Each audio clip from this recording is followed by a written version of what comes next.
What's going on, people? My name is Bikky. We're back with another episode of Scrap Mechanics. I hope you all are having an amazing day. Alright, in this episode, we are gonna take a look at logic gates. As I told you in the last episode, I couldn't fit logic gates in the same episode. So here we are in creative mode.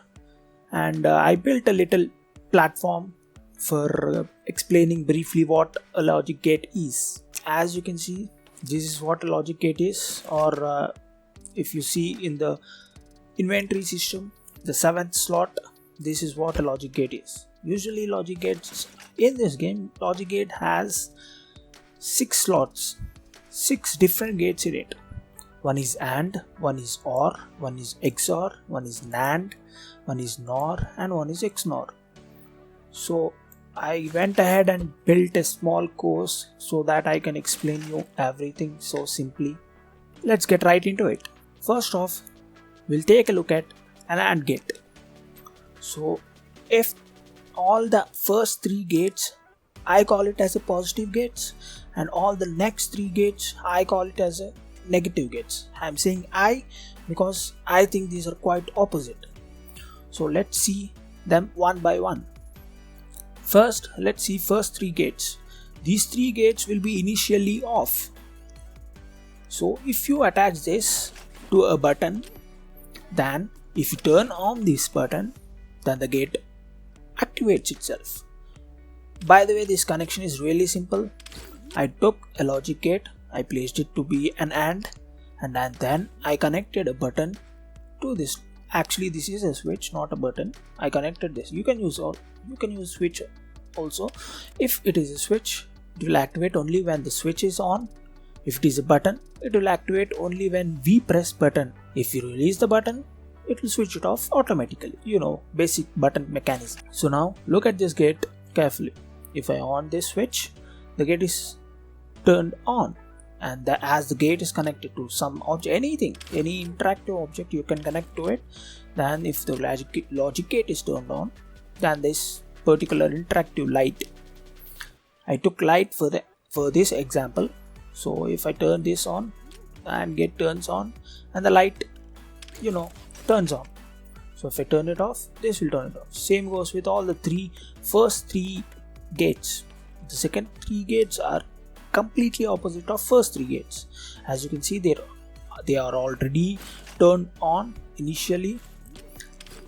You can also see that buttons are off. So these 3 gates are negative of these 3 gates. If these 3 gates are on, that means the switches are off all the time. If you want to turn this off, that means you have to turn on the switch. If I turn the switch on, as you can see, these gates are all turned off. If you turn this switch on, these gates are turned on. You can do with other gates also. They're all same.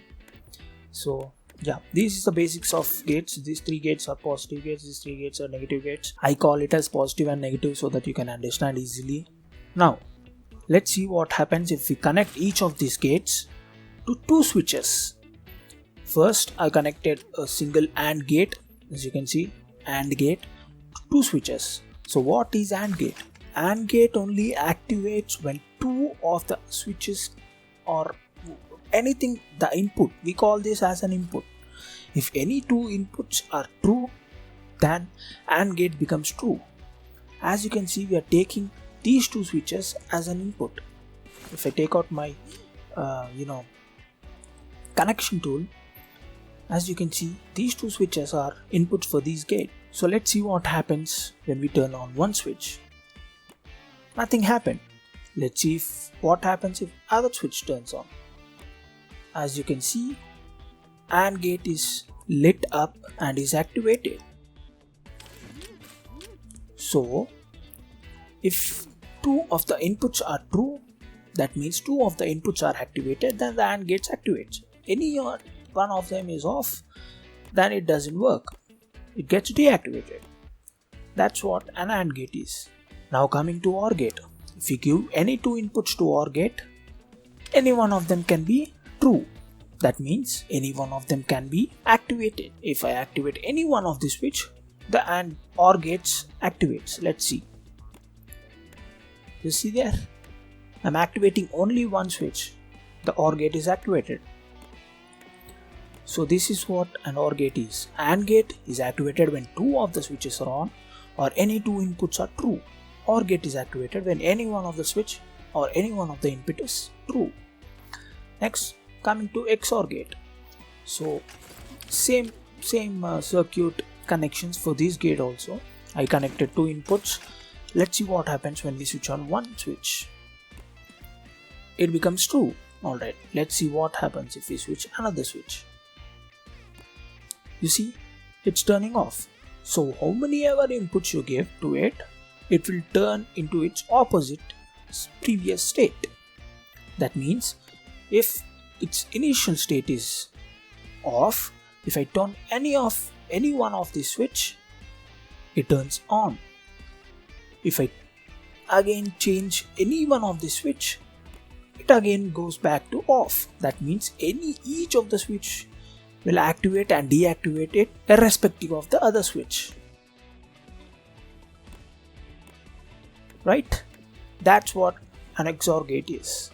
This will take two true inputs, this will get any one true input, this will change the input based on the switch. And as you can see, these are all negative switches, they are always on. This AND gate is reverse to this AND gate. Actually this is a NAND gate. NAND gates means not an AND gate, not AND gate. So if I switch any one of these, nothing happens. These two switches are connected to this gate again. So if I switch any one of this switch, nothing happens.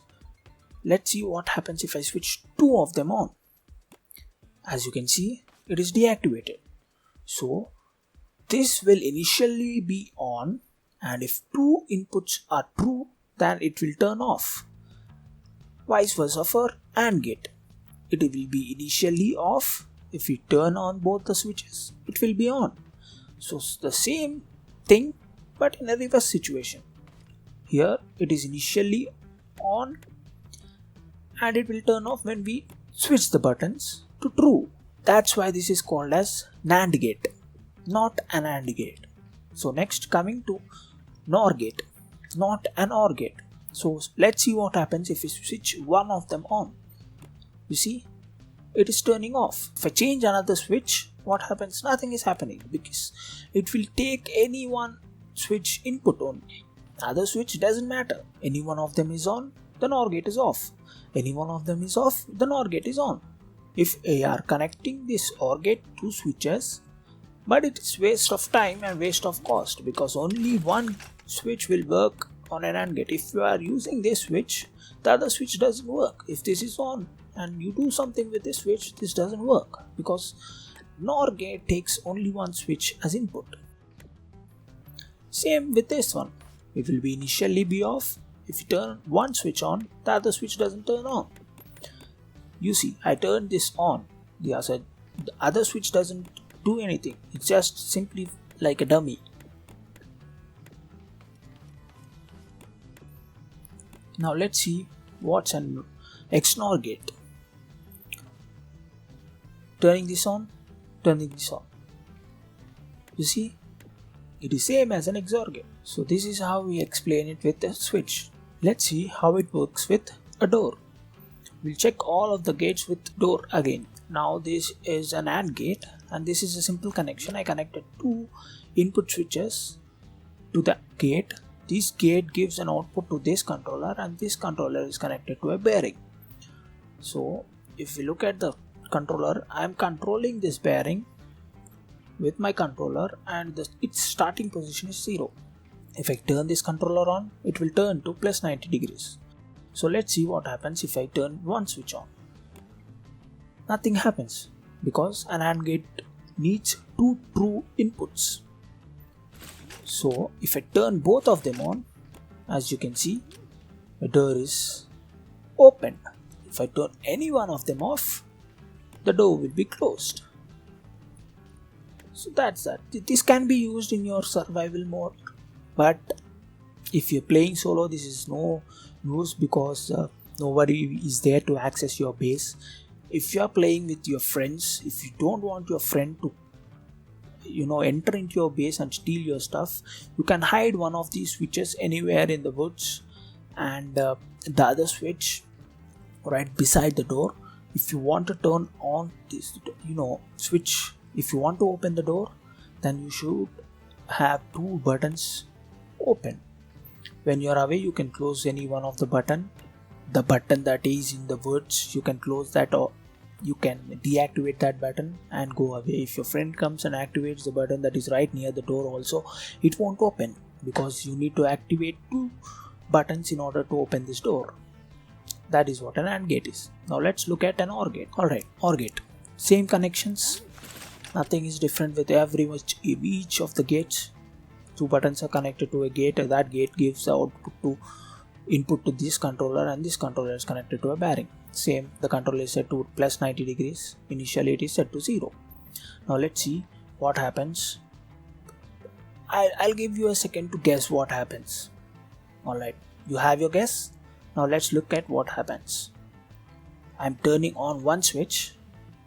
That's right.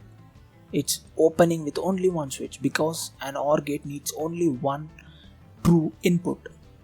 The other input doesn't do anything. It gets invalid, because an OR gate is one or the other. So if I want to use single button, then that can be used. Other button is useless. Yeah, that's an OR gate. One or the other. An AND gate is one and the other. That means two should be on. Here, any one of them can be on. Coming to XOR gate. Now, let's see what happens if I turn one switch on. The door opens. Okay. What happens if I turn other switch on? The door is closed. That means whatever the switch mode may be, it may be active, it may be deactive. But every time you activate a switch or deactivate, every time you click a switch, that does activate or deactivate the logic gate. If it is already activated, it will deactivate it. If it is already deactivated, it will activate it. So let's see what happens if I close this switch. It will open the door again. If I close this switch, it will close. This is a perfect mechanism for a door. You can come here. Let me tell you how is it perfect. I'm attaching these two. I'll take two buttons. I'll attach one over there and one over this side. I'll disconnect these two buttons from this logic gate, and I'll connect these two buttons. Alright. Now I'll press this button from the outside. I'll come here. I can't press that button again. I can't reach that button. If I want to reach that button, I have to go outside and close it. Then I'll be stuck outside. So if we use this XOR gate, I can turn this switch on. Door will open. I can come back here and just hit the switch again. It will close. If I wanna go out, same. So that's how this gate works. XOR gate. It is a perfect mechanism for door management. Next is NAND gate. As you know, NAND gate is not an AND gate. Completely opposite of AND gate. So initially the logic gate is turned on. NAND gate is on. If you turn any one of the switch, it doesn't work because it's an AND gate but reverse. You have to turn two switches on to close the door. I think this mechanism for a door is useless because I didn't see any circumstances for this door. So yeah, it's completely opposite of AND gate. Next up is NOR gate. So as you can see here, all these are negative gates and it is initially opened. We'll see what happens if I switch any one of the switch on. You see, other switch is useless. Only one switch is taken as an input. That is an NOR gate. That means not an OR gate. Let's go to XNOR gate. That means reverse of the NOR gate. Simple. This can also be used as a door mechanism, but the door initially will be on. So if you want your button to be on always, then you can use this mechanism. But nobody wants the button to be turned on every time. This is also useless for a door. I'm just showing you so that you can understand the basic concept of the gate. So that's all of these gates, all 6 of the gates. I hope you guys enjoyed it. I'm in a creative mode, by the way. This is how creative mode looks like. And yeah, so yeah, I hope you guys enjoyed it. If you have any questions, leave it down in the comment section below. So next episode will not be a tutorial video. We'll start playing the game. Finally, it's time to play the game. So yeah, thank you guys so much for watching. I'll see you guys in the next video. Bye.